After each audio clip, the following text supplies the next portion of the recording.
పోనీ ఓ 5-6 నెలలు అయితే మీ నాన్నగారు మన పెళ్లి కొప్పుకుంటారనే నమ్మకం నీకుందా? 5-6 నెలలు కాదు కదా, 6-7 ఏళ్ళు ఆగినా మా వాళ్ళు ఈ పెళ్లి కొప్పుకోరు. నేను మా బావనే చేసుకుని తీరాలని వాళ్ళ పట్టుదల. ఆల్ రైట్, నిన్ను మీ బావకిచ్చి పెళ్లి చేసే ఏర్పాట్లు మీ వాళ్ళని చేసుకోమను. మధు, ఎస్, మన పెళ్లి ఏర్పాట్లు మనం చేసుకుందాం. అంటే అంటే తల్లిదండ్రులు మూర్ఖంగా అడ్డుపడితే పిల్లలు తమకు తాముగా పెళ్లిళ్ళు చేసుకోవడానికే ఈ గుళ్ళు గోపురాలు ఉన్నాయి. కాబట్టి రేపు మనం అమ్మవారి గుళ్ళో పెళ్లి చేసుకుంటున్నాం. అది కాదు ఇది కాదు ఏమీ లేదు.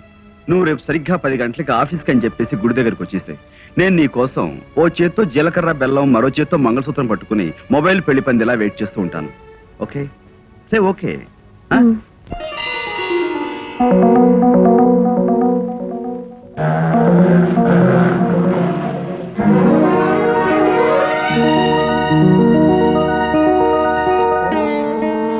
ధ్రువంతే రాజా వరుణో ధ్రువంతే వో బృహస్పతిః ధ్రువంతజింద్రశ్చాగ్నిశ్చ రాష్ట్రం ధారయతాం ధ్రువం.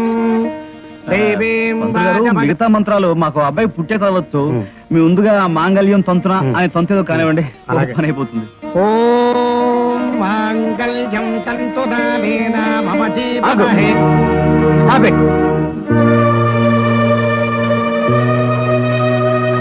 మిస్టర్ మధు, ఆ అమ్మాయిని కిడ్నాప్ చేసి తీసుకొచ్చి బలవంతంగా పెళ్లి చేసుకుంటున్నావట. ఆ నేరం కింద నేను అరెస్ట్ చేస్తున్నాం. ఇది అన్యాయం నాన్న. ఏమిటి అన్యాయం? మాకు చెప్పకుండా పెళ్లి చేసుకోవడానికి ఎంత ధైర్యం నీకు? ఇంటి పద. అది కాదు నాన్న. ఇన్స్పెక్టర్, ఈ పెళ్లి తనకి ఇష్టమే. నేను రాజుని కిడ్నాప్ చేసి తీసుకురాలేదు. తను తనగా ఇష్టపడి. No explanations. ఎస్ఐ గారు, మేజర్లైన ఇద్దరు ఇష్టపడి పెళ్లి చేసుకుంటుంటే అడ్డుపట్టం ఆపడం నేరం. You know that very well. No arguments. అవన్నీ రేపు పొద్దున కోర్టులో చెబుతూ గానీ. కమాన్ మావ్.